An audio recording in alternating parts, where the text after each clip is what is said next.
O segundo pacto de vivenda de Galicia asinouse esta mañá en Pontevedra. Galicia calidade tamén isto, facer vivenda, facela en plazo, facela ben e despois distribuíla ben, entre os que máis o necesitan e tamén entre os que máis as merecen, porque co seu esforzo aportan cos seus impostos os cartos para que isto sexa posible. Segundo o presidente da Xunta, esta folla de ruta é froito do acordo entre o público e o privado no seo do Observatorio da Vivenda de Galicia, no que están representados todos os colectivos do sector.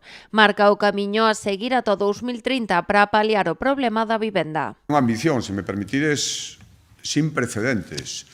Nunca se comprometeu ninguna administración, polo menos ninguna administración autonómica de Galicia, nos sucesivos gobernos, eu formei parte de varios deles, a un investimento, a unha disposición orzamentaria tan grande como a que acabamos de plasmar. E iso tócanos a nós, son 2.000 millóns de euros ata o ano 2030 e 10.000 vivendas de promoción pública. Destas 10.000 vivendas, 8.000 xa están en construción ou cos trámites comezados, polo que se agarda que formen parte do parque público no 2028. Con este plan, a Xunta agarda mobilizar 7.000 millóns de euros de investimento público e privado e xerar ou manter sobre 60.000 postos de traballo no sector. Lle toque a quen lle toque. Isto creo que debería ser, isto que queda plasmado aquí, ten que ser con independencia de calquera outra cousa e con independencia de calquera proceso electoral. Isto hai que cumplilo, porque, como decía, por eso quería empezar por aí, aquí hai un compromiso de administracións de todas as cores políticas, de concello de todas as cores políticas, e, polo tanto,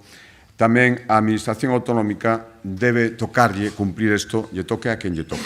Ademais, Rueda apuntou que a Xunta ten a mantendida a todo tipo de colaboracións e iniciativas para afrontar esta problemática. E que en Galicia, en materia de vivenda, en outras cousas tamén, pero en materia de vivenda especialmente queremos entrarlle a todo, e todo o que se nos ofrezca en condicións realizables, queremos aproveitalo. Por lo tanto, todos os ofrecementos de plan de vivendas estatais, sempre que sexan en condicións realistas para poder facer o que os estamos asinando aquí, ímolo aceptar. Isto, insisto, non vai de cores políticas nin de apuntarse tanto. Si sale ben, todo o mundo podrá decir que tuvo participación neste éxito. O Pacto de Vivenda da Xunta articulase en 4 liñas: facilitar o acceso á vivenda, impulsar a rehabilitación urbana, xestionar solo residencial e aplicar medidas transversais como innovación e axilización administrativa. Inclúe accións específicas para mozos e reforza a vivenda pública como eixo da política social e económica.